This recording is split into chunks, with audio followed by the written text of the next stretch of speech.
बिस्मिल्लाहिर्रहमानिर्रहीम। अस्सलाम वालेकुम स्टूडेंट्स। इस लेक्चर में हम कैलकुलस का topic straight lines in R3 करने जा रहे हैं। तो इसके अंदर कुछ क्वेश्चंस मैं करवा रहा हूँ।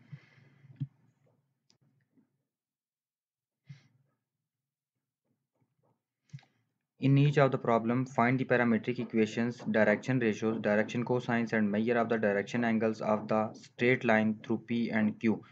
अब ये आपके पास जो पॉइंट्स हैं P और Q, ये 3 डायमेंशंस के अंदर हैं R3 के अंदर, क्योंकि इसके अंदर 3 कोऑर्डिनेट्स हैं। ठीक है, 1 -2 0 और 5 -10 और 1। ठीक है, इसके अंदर आपने कुछ चीज़ें निकालनी है। सबसे पहले पैरामीट्रिक इक्वेशन निकालनी है, उसके बाद डायरेक्शन रेशियोज निकालनी है, फिर direction cosines and measure of the direction angles. ये 4 तरह की चीज़ें आपने निकालनी है। ठीक है, तो स्ट्रेट लाइन आपके पास, आपको पता है P और Q के बीच में इस तरह से स्ट्रेट लाइन ड्रा की जाती है और ये 3 डायमेंशंस के अंदर है।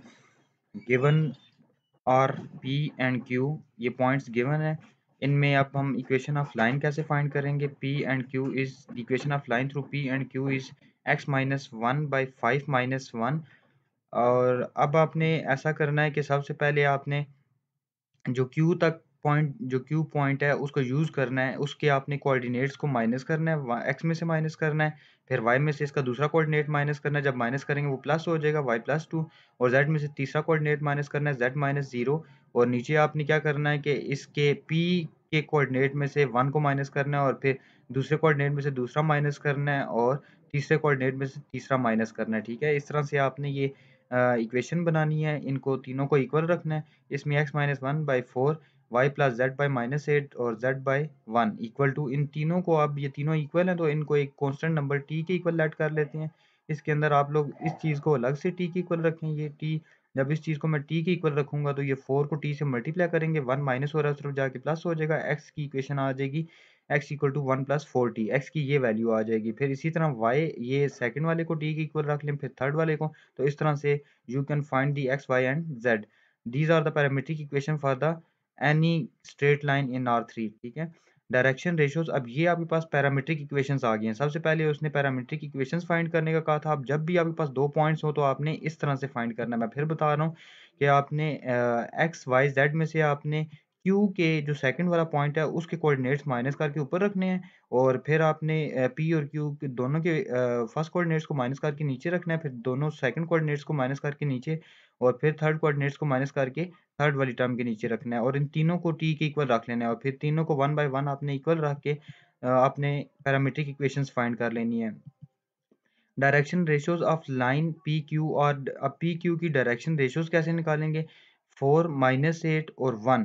अब ये आपके पास 4 -8 1 कहाँ से आया? ये देखें, आपके पास जो पैरामीट्रिक इक्वेशंस थी इनमें जो ये टी के कोफिशिएंट्स थे, टी का जो कोफिशिएंट 4 है, ये पहली डायरेक्शन रेशियो है, और टी का जो वाई के अंदर टी का जो कोफिशिएंट है वो -8 है, वो दूसरी डायरेक्शन रेशियो है, और इसमें टी का कोफिशिएंट 1 है, तो डायरेक्शन रेशियो इसकी 1 है।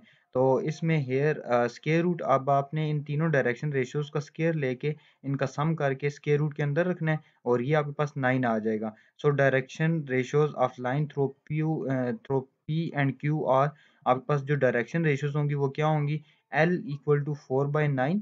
अब ये L इक्वल टू 4/9 कैसे? कि ये आपके पास पहली जो डायरेक्शन रेशियो थी इसके अंदर 4 रखना है, और 4 के नीचे ये जो आपने स्क्वायर रूट के अंदर निकाला हुआ है इसको आपने डिवाइड कर देना है। इसी तरह -8/9, ये दूसरी आपके पास डायरेक्शन रेशियो होगी। ठीक है, और ये 1/9, ये तीसरी डायरेक्शन रेशियो होगी। इसको हम L और M और N का नाम देंगे। ठीक है, इसी तरह आप लोगों ने 3 एंगल्स, मेजर ऑफ एंगल्स निकालने हैं। Direction angle of line P Q, then तो इसमें आपने cos अल्फा इक्वल टू 4/9, ये जो आपके पास पहला सोल्यूशन आया है L का, ये L इक्वल टू 4/9। तो आपने सबसे पहले cos अल्फा इक्वल टू 4/9 रख लेना है, cos बीटा इक्वल टू -8/9 और cos गामा इक्वल टू 1/9। यहाँ से cos आपने इन्वर्स करने हैं तीनों, आपके पास अल्फा बीटा एंगल 3 एंगल्स आ जाएंगे, वो डायरेक्शनल एंगल्स होंगे। ठीक है, अल्फा बीटा गामा। तो इसमें मैं फिर रिपीट कर देता हूँ आपको सबसे पहले आपने पैरामीट्रिक इक्वेशंस निकालनी है, 2 पॉइंट्स गिवन होंगे, ठीक है? ये 2 पॉइंट्स गिवन है, इसमें पैरामीट्रिक इक्वेशन निकालने का ये तरीका है कि आपने सेकंड वाले पॉइंट्स के कोऑर्डिनेट्स को माइनस करना होता है एक्स, वाई, ज़ेड में से, उनको ऊपर रखना होता है और फिर आपने नीचे जो है वो दोनों पॉइंट्स के कोऑर्डिनेट्स को माइनस करके नीचे रखना होता है और इन तीनों को t के इक्वल रखना होता है और इनको 1 बाय 1 जब इक्वल रख लेंगे t के, यहाँ पे आपके पास एक्स, वाई, ज़ेड t के अंदर इक्वेशंस बन जाएँगी। तो ये पैरामीट्रिक इक्वेशंस होंगी गिवन लाइन की किसी भी लाइन के लिए। तो फिर आपके पास इन t के जो कोएफ़िशिएंट्स होंगे इन तीनों पैरामीट्रिक इक्वेशंस के अंदर, वो कोएफ़िशिएंट्स आपके पास direction ratios of line p, q, r वो डायरेक्शन रेशियोज़ होंगी, ठीक है? इसमें आपने हियर आपने इसके नीचे ये स्क्वायर रूट इन तीनों का स्क्वायर करके सम करके स्क्वायर रूट करना है, 9 आ गया। ये आपने 9 तीनों के नीचे डिवाइड करना है, ये LMN होगा, ठीक है?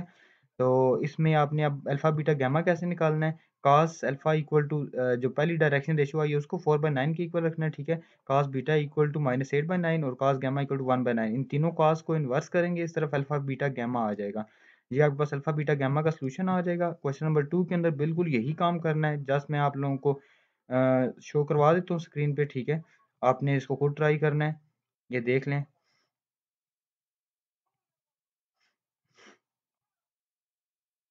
उसी तरह LMN निकाला हुआ है, अल्फ़ा, बीटा, गामा निकाला हुआ है। तो ये आपके पास दूसरा क्वेश्चन सॉल्व हुआ है। तीसरा क्वेश्चन है,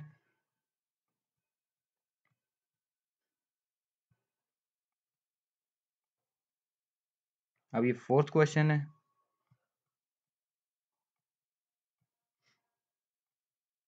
तो यहाँ तक आपके पास ये पहले 4 क्वेश्चन इसी तरह होंगे। किसी भी 2 पॉइंट्स के जब R3 के अंदर हो, उनकी डायरेक्शन रेशियोज़ निकालनी हो, उनकी पैरामीट्रिक इक्वेशंस निकालनी हो या उनके एंगल्स निकालने हो, तो आपने इस तरह से निकालने हैं, ठीक है? ये आपने अब मेथड याद रखना है जब भी 2 पॉइंट्स गिवन हो R3 के अंदर, ठीक है? इसको अच्छे से एक बार प्रैक्टिस कर लें, तो आपकी इंशाल्लाह ये चीज़ें तैयार हो जाएँगी।